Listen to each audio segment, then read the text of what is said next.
So I am going to wash your car. So here's all the stuff that I got. That's this will be the cleaner. This will be the wash mitt. This will be your tire shine. And I think I forgot to get tire wheel cleaner, but I can use the soap. And so it's good to use Jet on the wheels. And they are kind of dirty already. That's brake dust there.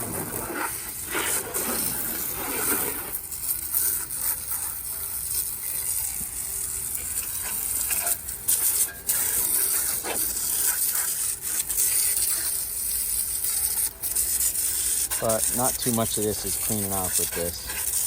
So we're gonna have to mix up this. And I just play it by ear. That's probably about right. Tear that off. I'm gonna throw that in there. Let's see, we're gonna need these brushes and we'll be good to go.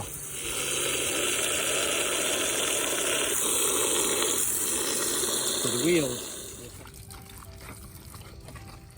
I like to start at the bottom, but there's probably just as much argument to start at the very top. The problem if you start at the very top is that the soap runs down and sometimes you'll miss where you need to be cleaning. The advantage of starting at the top is that you need to make sure you keep this nice, and you can already see some of the dirt that's coming off on there. You want to keep this nice and soapy and sudsy, and you don't want to push overly hard. But I like to clean out the gas cap.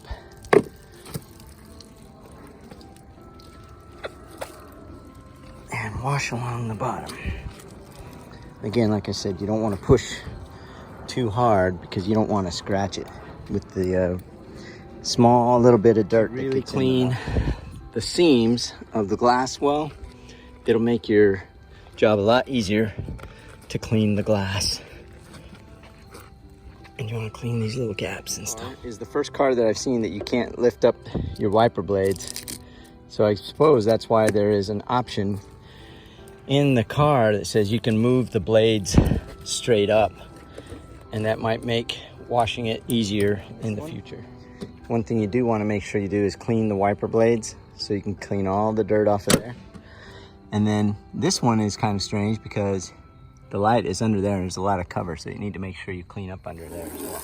And you just rinse from the top down so that all the soap just runs off.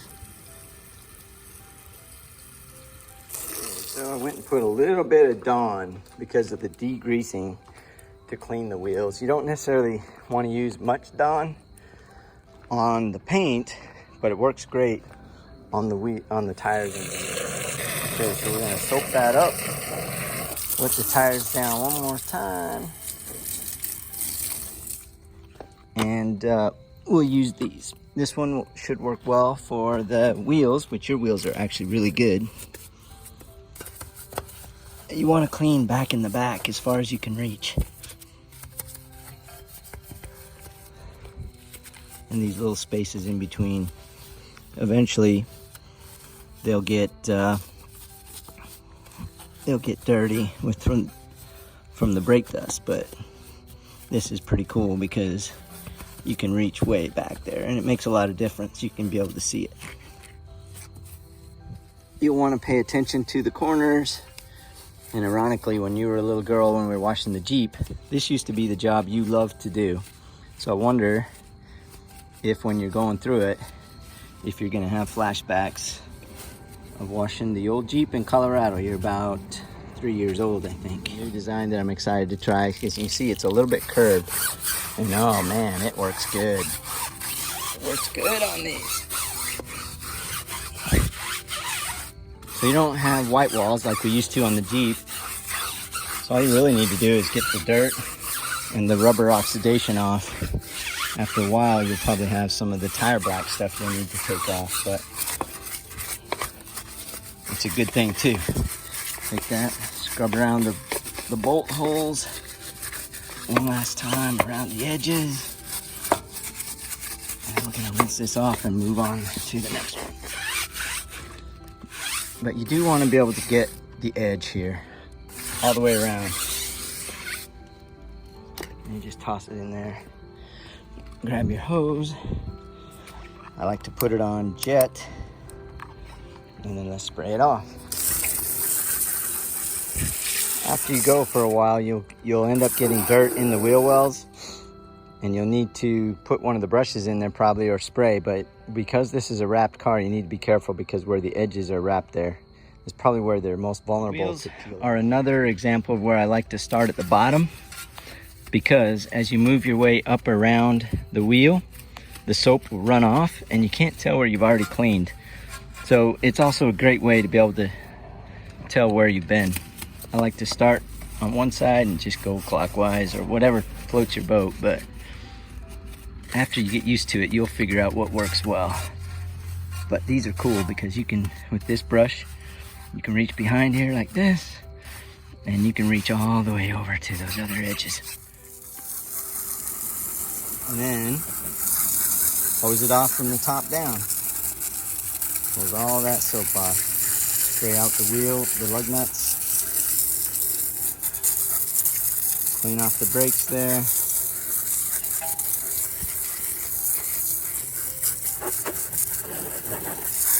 The other cool thing about doing your wheels last is that the rest of the car starts to dry off a little bit too, so kind of drip dries a little bit. But we're lucky because it's about to get dark. It's definitely cool out here. It's about 50 something degrees. When it's hot, take the hose out because it likes to get tangled behind the wheels, so you have to come down a ways. The front wheels are usually going to be much dirtier because of the brake dust. Front wheel drive and the front disc brakes tend to get a lot dirtier than the rear, as well as the tires wear out a lot faster too, because that's where most of your braking, and in a front wheel drive car, that's where your power comes from. So you'll have to rotate your tires about every time you change your oil. All washed off now, and just gonna use one of these towels. I thought I bought a little chamois. Just use a couple. Before we dress the tires, here's one of the things that I'm a big believer in, and you don't need to do this every time, about every 6 months or so.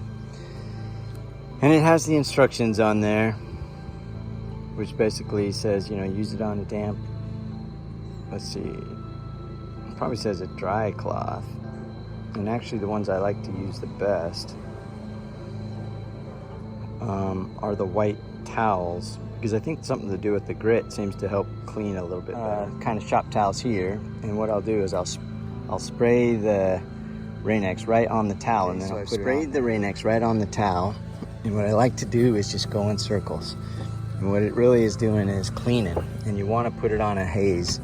And because this is the first time that this glass has ever been done, you'll need to do it a couple times to make sure that all of the glass gets covered.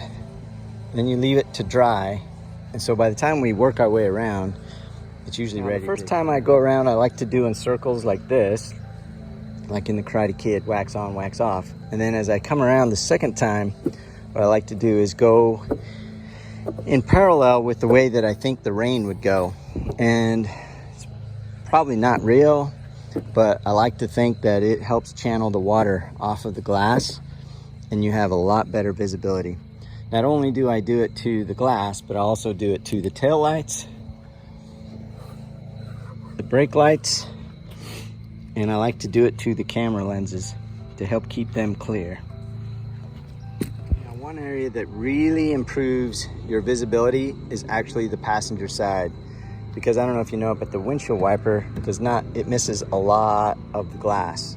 So you get a lot of windshield wiper stuff on your side, but you'll miss a lot on the passenger side. And that gives you a lot of visibility on what potentially could be coming from the Rain-X, the moonroof and the skylight. Okay, so now while the Rain-X is drying, take some of the cloths that we use to dry it because they're damp. I'm gonna go through and dry the tires and the wheels, and then I'll put an application of this on with one of the older cloths that looks like it's been used before. Okay, so now we're gonna take the arm roll and prime it a little bit. But just missed it on there. Try to cover. You don't want to get it really too much on the wheels, but just enough that it misses the tires. Kind of like that. And we're gonna let it sit while we go around. And we'll come back and gently wipe it off. Okay, so here we are. Now we have got the tire dressing on there. And actually we're just gonna let it dry for about 10 or 15 minutes. And we may or may not come back and touch them up. We might just kind of dress around the wheels a little bit. But now what we can do is take these other, we get one that's kind of damp, and we will have one that is a nice dry cloth, and we will go around. Clean off the Rain-X, you actually want wet towels, but not sopping wet. For some reason that really seems to work the Rain-X in and give it a nice, clean, slick polish. So all you do is we'll just take it. You see how it leaves the kind of wetness on there? Probably hard to see in the dark, but then I'm just gonna come around with one of these that's on my shoulder. And then you wanna clean out your bucket so that it's ready for next time. So you clean this out and then wring that out. You don't wanna leave it so that you wanna let it so that it will dry out. You don't wanna